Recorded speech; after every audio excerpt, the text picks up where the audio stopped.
여러분, 이 코로나 바이러스는 좀 이 과학적인 사실에 기초해서 대처를 해 가야 합니다. 우리나라 방역 시스템이 뭐 요즘 흔히 K 방역이다 뭐 이렇게 이야기할 정도로 세계의 많은 나라로부터 주목을 받을 정도 아닙니까? 대단한 선진국들도 이번에 이 코로나 감염병 앞에서는 속수무책이었습니다. 정말 우리나라가 선방하고 잘 감당하고 있다 칭찬해주고 싶습니다.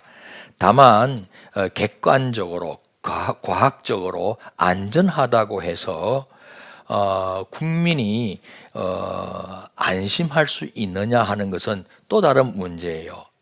객관적인 안전하고 주관적인 안심하고는 늘 일치하지만은 않아요. 그동안 이 방송 매체를 보면은 이 코로나에 감염된 중환자를 막 이송하는 장면을 보도하고 또 막 방호복 아주 뭐 공기가 통할 것 같지도 않는 방호복을 입고 안에서는 아마 땀을 흘릴 겁니다. 그런 의료진들이 막 진료하는 그런 장면이 자꾸 보도가 되었습니다. 그때마다 야, 코로나 걸리면 저렇게 되는가 보다라는 느낌을 받는 거예요. 그러나 실제로는 상당히 많이 확진자가 되고 환자가 되어서 입원해서도 잘 치료받고 많은 사람이 또 건강한 모습으로 퇴원을 했는데 자꾸 우리의 머릿속에는 그 장면만 남아있는 거예요. 공포감이죠, 공포감. 안전한데 잘 우리가 마스크도 끼고 여러 가지 자가 방어도 하고 방역도 힘쓰고 하면 안전한데 이 주관적인 안심, 이 공포감이 우리 속에 이렇게 남아 있어서 이게 나라로 볼 때는 이 안심할 수 있도록 소통도 하고 하는 부분이 참 중요하다 하는 생각을 해보게 됐어요. 정부 방역 지침도 참 잘했지만 때때로 디테일한 면에서는 아쉬움을 남겼습니다. 이전에 여러분 사스라든지 메르스가 있었어요. 그때는 국민들에게 투명하게 공개하지 않았다 해서 비판을 받았어요. 그래서 이제 이번에는 아주 투명하게 공개를 했습니다. 몇 번 확진자 하면 막 문자가 날아오지요. 그 다음에 동선이 쫙 해서 그러면 그 다음에 우리는 어떤 느낌 받습니까? 절대 글로 가면 안 된다는 거예요. 이 투명 공개하는 목적이 있죠. 국민들도 함께 방역을 대처해 가자는 좋은 취지였습니다. 하지만 문제가 생겨요. 확진자가 다녀간 그 영업장도 동선 속에 다 공개되잖아요. 그러니까 어디 상점에 다녀갔다더라 이러면은 한 며칠 폐쇄가 됩니다. 그 방역 용어예요. 폐쇄된다 해서 무슨 평생 문 닫아라는 뜻이 아니라 한 며칠 문 닫는 거예요. 그리고는 방역 조치를 하잖아요. 그러고도 며칠이 지났는데도 손님이 안 가는 거예요. 왜 그렇습니까? 안전한데 안심이 안 되는 거예요. 찜찜한 거예요. 확진자 다녀갔대. 그러면서 정말 영업장 주인은 울상이 되는 거예요. 매상이 뚝 떨어지게 되는 것이죠. 이런 문제가 생겼습니다. 지금은 조치가 끝나면 실명을 공개하지 않습니다. 이런 부분이 다 안심하고 관련이 되는 거예요. 교회 예배도 학교나 무슨 식당이나 심지어 주점이나 클럽 같은 데도 있고요. 군대나 병원 이런 데는 사람들이 모이는 곳이니까 집단 감염의 위험이 있잖아요. 교회도 예외가 아니에요. 교회도 예배드리기 위해서 사람들이 모이지니까 집단 감염의 위험은 있습니다. 하지만 극히 일부 방역 지침을 지키지 않았던 교회가 확진자가 나오게 됐고 그 사람으로 말미암아서 주변이 이렇게 사람들이 확진되어서 보도가 될 때 아쉬운 것은 언론의 그 헤드라인을 보면은 마치 개신교 전체가 지침을 못 지킨 것처럼 보도가 되어서 안 그래도 사회로부터 교회에 대해서 눈살 찌푸리는 일들이 참 많은데 신뢰가 뚝 떨어져 있는데 아주 이번에 코로나 때문에 사회 전반적인 여론이 교회를 향한 여론이 좋지를 못한 것을 느끼게 됩니다. 그러다 보니까 성도들조차 현장 예배 이제 됩니다 해도 오는 것이 좀 꺼려지고 주저주저하게 되는 것입니다. 안전해도 안심이 안 되는 거죠. 더욱이 직장에서 직장 상사가 김대리 교회 나간다면서요. 예. 아무래도 좀 당분간 안 나가는 게 좋겠습니다. 괜히 감염돼서 오면 우리 직장 회사가 다 문 닫아야 되니까 이게 보통 어려운 일이 아닙니다. 이렇게 만류하면은 더 주저하게 되는 거예요. 민폐를 끼치게 될까봐. 그래서 또 교회에 오지도 못하고, 이 모든 게 안전한 거 못지않게 안심해야 한다는 이 부분이 중요하다 하는 것을 보여주는 거죠. 그런데 그리스도인들은 여러분 이런 객관적이고 과학적인 사실에 기초해서만 행동하는 게 아니에요. 그리고 뭐 안심할 수 있고 감정적으로 정서적으로 안심할 수 있다고 해서 행동하는 것도 아니에요. 그보다 더 중요한 근거나 기초가 있습니다. 그것은 바로 하나님의 약속이나 하나님의 명령이 담겨 있는 하나님의 말씀이에요. 하나님의 말씀 위에 우리가 단단히 서 있어야 되는 것이죠. 하나님 말씀은 우리에게 무엇이 옳은지, 무엇이 진리인지를 보여주거든요. 아무리 손해보고 혹시 불이익이 온다 할지라도 반드시 붙들어야 할 기초이거든요. 그래야 예수님 말씀하신 것처럼 반석 위에 집을 짓는 인생이 되는 것이거든요. 반석 위에 집 짓지 못하고 모래 위에 집을 지으면요, 말씀 붙들지 않고 말씀과 상관없이 살면은 그 모래 위에 집 짓는 거니까 조금만 시련이 와도 그 집이 폭삭 무너진다는 거 아닙니까? 그래서 반석 위에 집 짓기 위해서라도 우리가 반드시 붙들어야 될 것은 하나님의 약속과 명령이 담겨 있는 하나님 말씀이다 하는 것이죠. 옛날 출애굽한 이스라엘이 며칠 지나지 않아서 바로 가나안 하나님의 약속의 땅에 들어갈 수 있는 그 지점까지 왔어요. 그런데 바로 들어가지를 못합니다. 정탐꾼들의 보고 때문이었어요. 12명의 정탐꾼이 들어가서 40일 동안 꼭 같은 것을 관찰하고 돌아왔습니다만 보고 내용은 결국 둘로 쫙 갈라졌습니다. 10명의 보고 내용은 가나안 땅 과연 비옥한 땅 맞습니다. 젖과 꿀이 막 흐르고 있습니다. 하지만 성이 요새처럼 아주 견고할 뿐만 아니라 거기에 살고 있는 주민들은 아주 강하고 장대합니다. 우리는 꼭 메뚜기 같습니다. 겁에 질려서 보고했어요. 그런데 여호수아와 갈렙의 보고는 달랐거든요. 하나님께서 우리를 가나안 땅으로 인도해 들이실 것이니까 저들을 두려워할 필요 없습니다. 옛날 성경은 뭐라 그러냐면 저들은 우리의 밥입니다 그랬어요. 요즘 성경은 저들은 우리의 먹이밖에 되지 않습니다 이렇게 이야기했습니다. 전혀 다른 결론이죠. 무슨 차이입니까? 똑같은 것들을 보고 돌아왔는데 왜 이렇게 차이가 나는 겁니까? 여호수아와 갈렙은 10사람이 보지 못한 것을 보고 있기 때문에 그래요.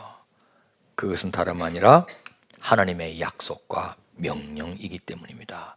하나님의 약속과 명령을 확실히 붙들고 있기 때문에 꼭 같은 것을 보아서도 그것 때문에 겁먹지 않고 함께 하시는 하나님으로 말미암아서 담대히 들어갈 수 있는 용기가 있었던 것이죠. 하지만 이스라엘 마음은 겁에 질린 그 10명의 보고 쪽으로 기울어 버렸어요. 성경 보니까요, 밤새 통곡했다고 기록하고 있습니다. 밤새 통곡을 했어요. 텅 빈 광야 아닙니까? 그리고 한밤중이에요. 소리가 얼마나 잘 들리겠어요? 몇만 명입니까?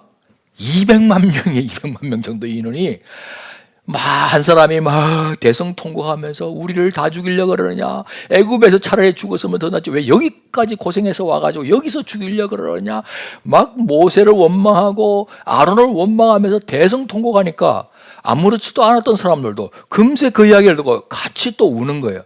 여러분 그 울음이라는 슬픔이라는 게 금방 전염되는 거 아시죠? 막 전염돼 가지고 200만 명이 그 광야에서 한밤중에 통곡을 하는 거예요. 그 소리가 어마어마했겠죠. 겁에 질렸기 때문에 그렇습니다. 공포감에 휩싸였기 때문에 그런 거예요. 야고보서는 로마가 통치하는 세상 여기저기로 흩어져서 고난을 받고 있는 성도들을 향해서 쓴 서신이에요. 성도들도요, 그 당시 성도들도 이런저런 소문 들었을 거예요. 어떤 이는 신앙 때문에 예수를 그리스도라고 왕이라고 메시아라고 고백한 그 신앙 때문에 투옥되었다더라 하는 이야기를 듣고요.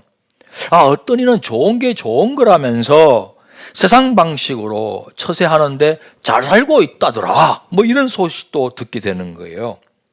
그럴 때 나는 어떻게 살아가지? 뭘 먹고 살아가지? 나야 이렇다 할지라도 내 가족은 어떻게 내가 챙겨줄 수 있을지? 내가 어떻게 처신해야 될까? 여러 가지 생각을 하게 되면서 불안해지고 두려워하게 되는 거예요. 지금 우리도 그런 것 같아요. 여러분, 얼마나 많은 사람이 코로나 때문에 실직 당했는지 모릅니다. 무급 휴직 되기도 하고요. 출근 일수가 일주일 내내 출근하는 사람이 3분의 1만 출근하면서 급여도 3분의 1로 줄고, 안 되겠다, 일자리 한번 찾아봐야 되겠다, 일자리가 없습니다. 어렵습니다. 사업하시는 분 전망이 불투명해요. 장기 불황에 답이 없는 것 같아요. 얼마나 힘듭니까? 마치 야고보서의 그 흩어진 성도들이 직면했던 그때 위기하고 지금 코로나로 말미암아서 생겨난 우리의 위기하고 비슷한 거예요. 나의 불안, 나의 두려움, 이게 또 옆 사람에게 전염되고, 그래, 어떡하지?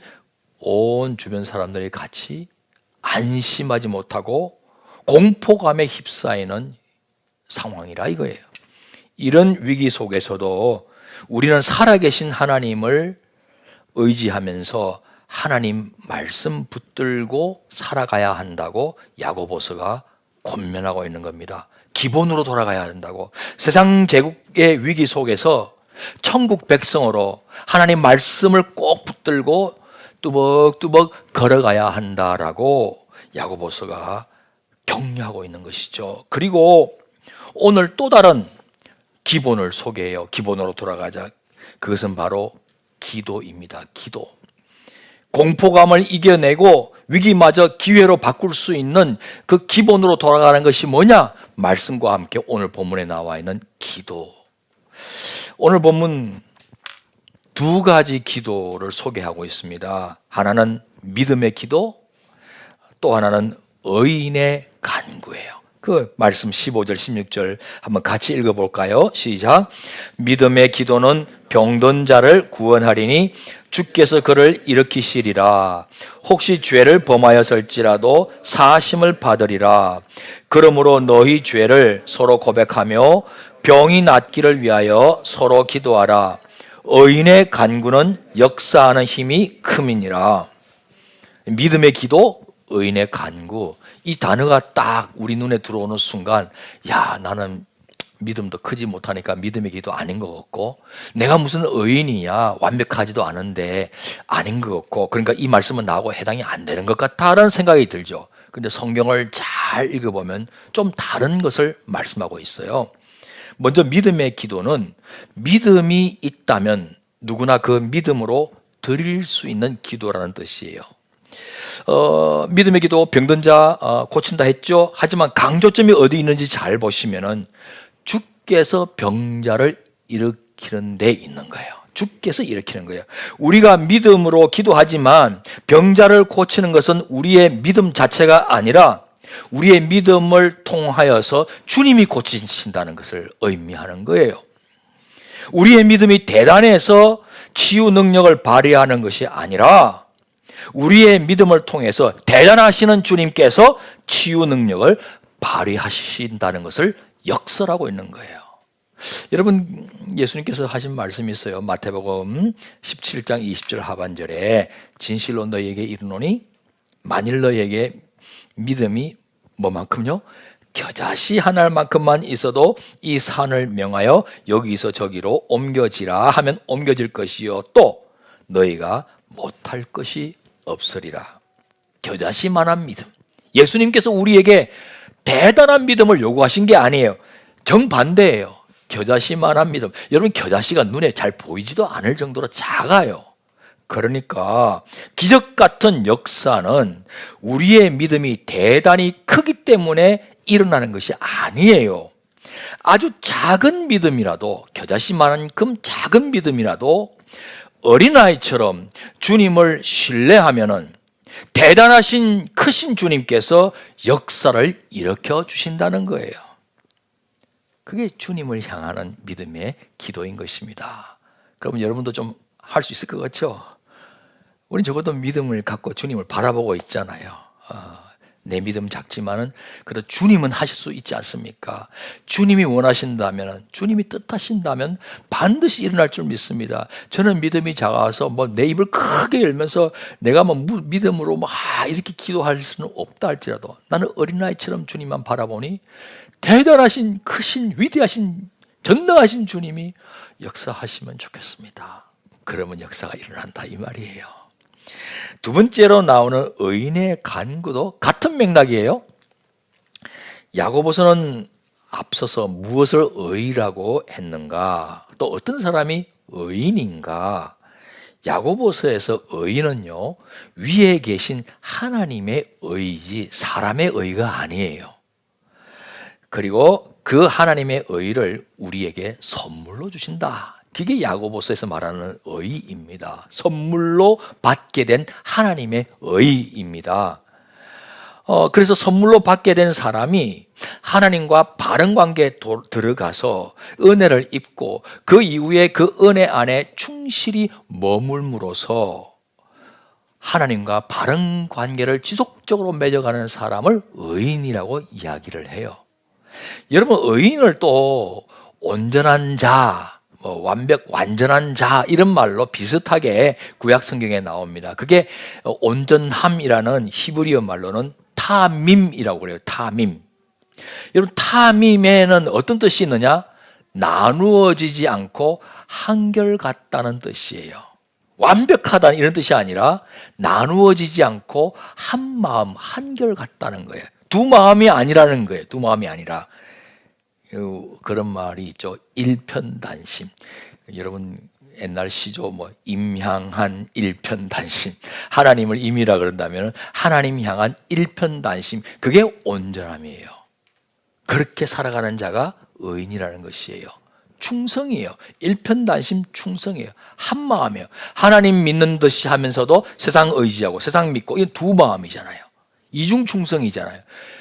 하나님이 원하시는 온전함은, 의인은 뭐냐? 하나님을 향해서 일편단심이에요. 나는 약하지만 하나님을 바라보면서 쭉 지속적으로 충성할 때 그 자를 하나님이 온전한 자, 그리고 마음에 합한 자, 완전한 자, 의인이라고 여겨주시는 것입니다. 야고보서는 엘리야를 실제 예로 등장시켰어요. 엘리야는 여러분 기억납니까? 기도의 효력에 관하여서 아주 강력한 사례를 남긴 선지자입니다. 마지막 음식마저 자신에게 제공해준 과부를 위해서 기도했더니 그 과부 집에 이 곡식이 떨어지지 않는 거예요. 그리고 기름도 떨어지지 않아요. 그런데 그 과부의 아들이 죽어버렸어요. 기도했더니 살아났어요. 죽은 자를 살릴 정도의 대단한 믿음의 효험을 나타내 보여준 이 선지자는 말이에요. 또 여러분 기억나죠? 갈멜산 전투라고 바알과 아세라 선지자들하고 갈멜산에서 영적인 대결을 벌였습니다.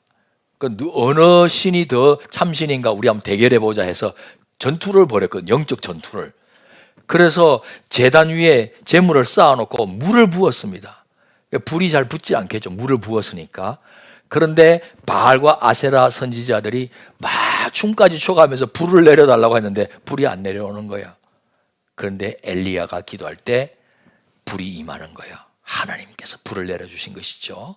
그 정도로 기도의 효험을 확실히 보여주었던 엘리야 아닙니까? 그런데 야고보스가 이 엘리야를 등장시킨 이유는 그처럼 하늘에서 무슨 뚝 떨어진 사람이라거나 아니면 무슨 완벽하고 영적으로 대단한 사람이었기 때문이 아니에요.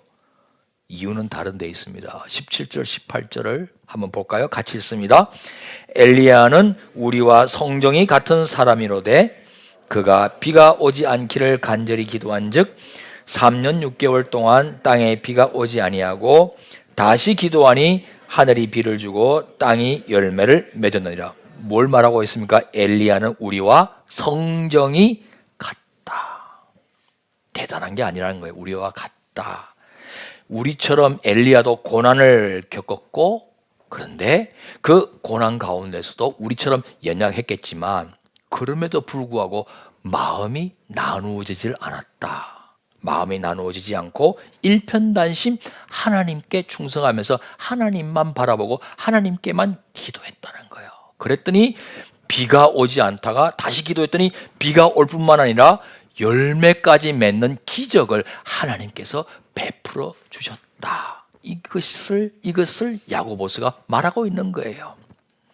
그처럼 흩어진 여러 성도들도 하나님과 겸하여서 재물이나 세상 의지하지 말고 오직 하나님께만 충성하라.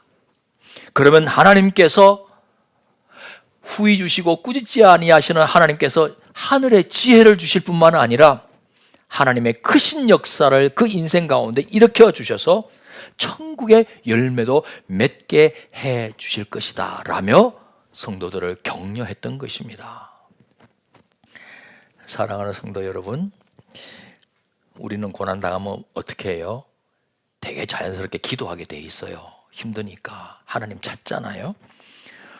우리의 기도를 들으신 하나님께서는 그 어려워하는 그 성도에게 기적같이 원하는 대로 응답해 주시곤 해요. 그런데 때로는 원하는 대로 되지 않더라도 하여튼 나타난 결과를 받아들이고 또 감당할 수 있는 마음도 부어주세요. 둘 다 하나님의 응답입니다. 고난을 제거해 주실 때도 있지만은 고난을 받아들이고 극복할 수 있도록, 이길 수 있도록 또 해주시는 거예요. 둘 다 응답이에요. 어쨌든 기도는 우리로 하여금 하나님께 더 가까이 나아가게 하고 하나님을 더 의지하게 만들어주는 발판일 뿐만 아니라 전능하신 하나님과 잇닿게 해주는 생명줄이에요. 빌립보서 4장 6절 7절을 여러분과 함께 또박또박 간절하게 읽고 싶습니다. 시작. 아무것도 염려하지 말고 오직 모든 일에 기도와 간구로 너희 구할 것을 감사함으로 하나님께 아뢰라. 그리하면 모든 지각에 뛰어난 하나님의 평강이 그리스도 예수 안에서 너희 마음과 생각을 지키시리라. 어떤 처지에 있든지 간에 감사하면서 기도하면 그 생명줄이 하나님과 딱 잇닿아서 하나님의 평강, 우리의 생각을 초월하는, 지각에 뛰어나는, 생각을 뛰어넘는 하나님의 평강, 평안이 우리 생명줄을 통해서 타고 흘러 들어와서 우리의 마음과 생각을 지켜주신다는 거예요. 그러면 안심이 되는 거예요. 하나님의 평화가 쫙 우리를 다스려주면요, 바깥에는 풍랑이 있을지 몰라도 내 마음속 풍랑은 가라앉는 거예요. 하나님이 우리의 마음과 생각을 지켜주시기 때문에. 그래서 감사함으로 기도함으로 하나님과 잇닿는 이 생명줄 갖는 거, 이게 얼마나 중요한지 모르겠습니다. 고난 당하신 분이 있다면 그 고난 하나님의 주권 아래 있음을 믿으시기 바랍니다. 그리고 우리의 미래도 우리를 사랑하시는 하나님께서 통치하신다는 사실을 믿으시기 바랍니다. 우리의 미래는 그러므로 우리를 사랑하시고 또 전능하신 하나님의 사랑 가운데 있는 거예요. 보세요. 하나님을 사랑하는 자, 곧 그 뜻대로 부르심을 입은 자들에게는 모든 것이 합력하여 선을 이룬다. 하나님이 선을 이루어 주시는 거예요. 하나님을 사랑하여 일편단심 하나님께 충성하고 하나님만 바라보고 뚜벅뚜벅 걸어가노라면 하나님께서 이 모든 내 주변의 것들을 움직여서 합력하여서 결국에는 선을 이루도록 해주신다, 이 말씀이에요. 고난당할 때요, 여러분들 힘들고 이럴 때 막 생각하면요, 금방 불안해져요. 불평이 나와요. 그리고 남을 탓하고 원망하기가 쉽습니다. 하지만 고난 중에도 하나님 바라보고 하나님께 기도하면 하나님과 생명줄로 연결된 우리에게 하나님께서 그 생명줄을 통해서 하나님의 평강이 우리를 지켜주시는 겁니다.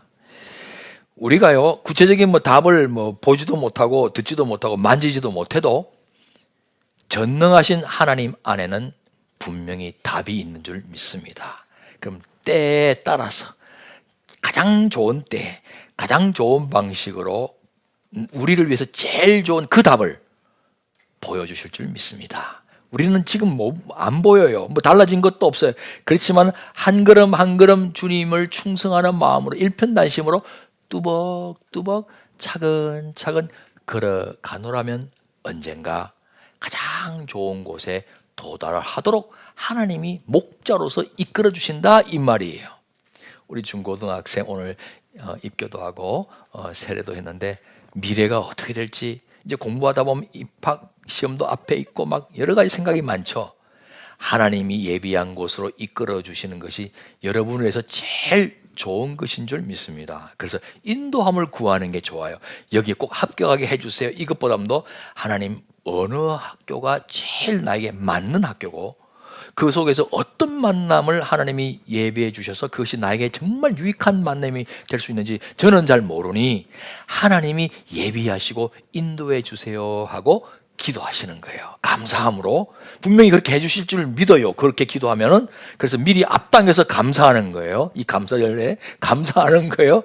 그러면 하나님이 우리의 마음과 생각을 평안하게 지켜주실 뿐 아니라 실제로 합력하여서 선을 하나님께서 이루어 주시면서 제일 좋은 곳으로 이끌어 주실 줄 믿습니다.